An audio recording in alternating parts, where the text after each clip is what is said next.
Tofauti na binadamu ambaye akiumwa, kama ana uwezo wa kuongea, atakwambia kwamba nasikia kitu fulani kinaumwa, nasikia kichefuchefu pengine na vitu vya namna hiyo.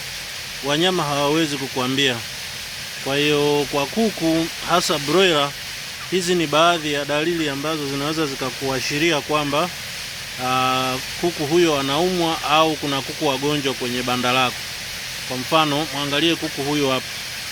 Huyo hapa amelala na ukimwangalia kafumba na macho. Kwa hiyo kwa lugha rahisi unaweza kusema anasinzia. Kwa hiyo dalili mojawapo ya kuku kuumwa ni kusinzia, kama unavyomuona alivyolala huyu. Na hata ukimkaribia hashituki kwamba umekaribia, na hata ukimsaidia kama atembee au ashtuke, unaona anafumbua tu macho, lakini bado anaendelea kulala. Kuna kichwa chake amekiinamisha chini, hawezi kukiinua moja kwa moja. Ukimshtua kidogo atakaa kidogo, lakini baada ya muda mfupi anarudi tena. Kwa hiyo ni dalili mojawapo kwamba huyu kuku anaumwa au kuna kuku wagonjwa kwenye banda lako. Unaona ameinamisha tena kichwa. Ukimsaidia, ukimtoa sehemu alipo ukamweka sehemu nyingine, bado anabaki vile vile, atembei. Tofauti na huyu hapa. Huyu hapa ni mzima. Ukisogea kidogo unaona anashtuka na anatembea. Ukiacha kusinzia kama unavyomuona kuku huyu hapa, pia kuku anayeumwa anaweza akajitenga na wenzake, au kama wako wengi kama huyu, anaweza kuwa yeye hasogelei chakula wala maji, kwa maana kwamba hali chakula wala hanywi maji. Kwa ukimwangalia huyu hapa, muda wote niliyomwangalia yeye yuko hapa tu. Unaona anasogea kidogo, tofauti na yule mwingine, lakini ukimwacha kidogo anasinzia. Kwa hiyo ni dalili kwamba huyu kuku anaumwa, ana shida.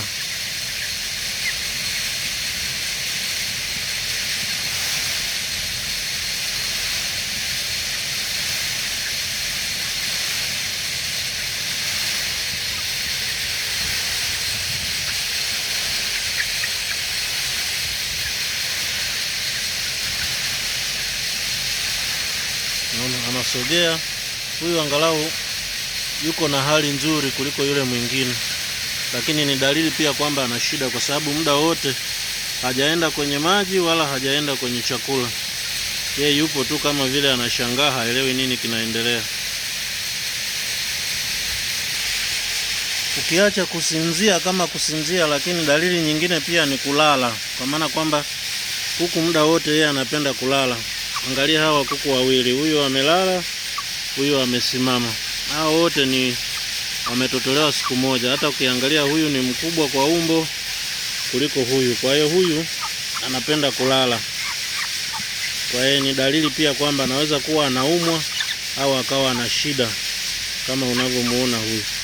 Dalili nyingine ni kutetemeka. Mwangalie huyu kuku aliye mbele yangu. Ukiangalia vizuri kichwa chake, utagundua kama anatetemeka. Naona kichwa chake.